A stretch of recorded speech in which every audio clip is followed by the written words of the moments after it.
Bonjour, mon nom est Jocelyne Massé. Je suis bénévole des Amis de l'hôpital depuis 6 ans. J'ai pris ma retraite, ça fait 9 ans. Et quand j'ai pris ma retraite, on m'a demandé qu'est-ce que tu vas faire de ton temps. J'ai dit d'abord, je prends soin de moi et je prends soin de tout ce que j'aime. Et alors, voilà 6 ans, j'ai dit, bon, c'est le temps de passer à l'hôpital, d'aller donner mon nom pour devenir bénévole, mais je ne savais pas dans quoi. Alors, j'ai donné mon nom, on m'a proposé, j'ai dit, où est-ce que vous avez du temps de libre, où est-ce qu'il vous manque quelqu'un? Ils m'ont dit, la pastorale. J'ai dit, qu'est-ce qu'on doit faire? Ils m'ont dit, bien, tu donnes la communion, puis tu parles avec les patients. J'ai dit, bien, je devrais être capable de faire ça. Alors, c'est ça. Alors, j'ai commencé graduellement. C'est ça. Moi, j'aime beaucoup le contact avec le public et je suis de religion catholique. Et alors, c'est ça. Alors, j'ai commencé graduellement et c'est ça. Alors, ce qu'on fait comme bénévole pour la pastorale pour les Amis de l'hôpital, nous visitons tous les patients qui sont alités, aussi les soins palliatifs, les soins intensifs. Et on parle avec le patient, on lui demande de quelle religion il est, s'il veut, on prie avec lui, et ensuite on leur donne la communion. Et il y en a qui ont besoin d'un réconfort spirituel, et quand on leur donne la communion, c'est comme apporter un plus dans leur vie. Il y en a qui ont 80 ans, il y en a qui ont 70, des plus jeunes, puis qui le disent tout le temps, « bien, ça ne peut pas me faire de tort ».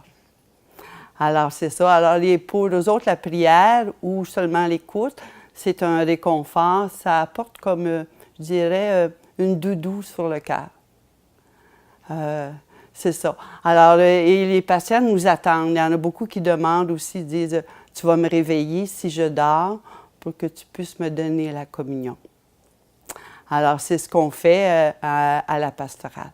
Alors, c'est ça. Alors, nous, on est là un peu comme pour les accompagner aussi. On les écoute, puis ils savent que tous ceux qui sont habillés en bleu dans l'hôpital, ce sont les amis de l'hôpital et que tout est confidentiel. Alors, ils s'ouvrent un peu plus à nous à ce moment-là. Et ça leur apporte un sourire. Il y en a pour qui ça leur apporte la paix. Souvent, à la fin de la prière, on dit « on vous souhaite la paix ». Alors, on les voit changer de respiration, des fois se calmer. J'ai pensé aussi, j'ai cette dame-là qui est partie, qui pleurait parce qu'elle avait des enfants, mais elle avait un petit chien. Puis elle m'a dit, tu vas me penser folle, hein, parce que je te parle de mon chien. Je lui ai dit non, non. Et moi, je peux vous dire que je ne suis pas une fanatique des animaux. Alors, je lui ai dit, non, non, j'ai dit, ça va bien. Pour elle, c'était son bébé. Alors, elle me dit, je ne peux pas le voir.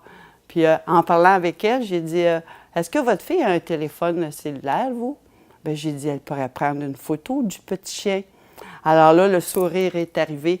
Je vais vous dire que quand on a un sourire comme ça, une poignée de main, il y en a qui veulent nous donner une petite caresse, ça, c'est notre salaire. On arrive chez nous et on se dit, j'ai fait du bien à quelqu'un aujourd'hui et cette personne-là m'a apporté plus qu'elle pensait. Des fois, à l'hôpital, ça fait peur. On dit, bon, qu'est-ce que je vais aller faire à l'hôpital? Alors, je leur dirais, bien, viens voir comment ça se passe d'abord, promène-toi, rencontre la personne. Et il y a toujours un rôle que tu peux jouer. Et je me dis que ce soit dans n'importe quel bénévolat, si tout le monde, on donnait 1 heure de notre temps pour réconforter quelqu'un, prendre soin de quelqu'un, accueillir, seulement écrire, faire du secrétariat ou quoi que ce soit, on aiderait à nos gens, puis on aiderait à notre communauté. Alors, je leur dis, viens-nous essayer. Et puis, ici, à l'hôpital, on a l'avantage que quand on commence à être bénévole pour les amis, si on n'aime pas le secteur dans lequel on travaille, il est toujours possible d'aller ailleurs et d'essayer autre chose. Alors, je leur dirais, bien, viens essayer, puis tu vas voir que ça t'apporte énormément. Tu vas sortir enrichi de ton expérience. Alors, bonjour. Aujourd'hui, nous sommes dimanche, le 15 octobre. N'oubliez pas, c'est le radio-téléthon de l'hôpital général de Hawkesbury. Nous sommes ici de 11h à 20h. Si vous voulez nous rejoindre au numéro de téléphone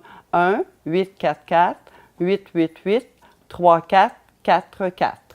Alors, merci, on vous attend. N'oubliez pas, le radio-téléthon de l'hôpital de Hawkesbury.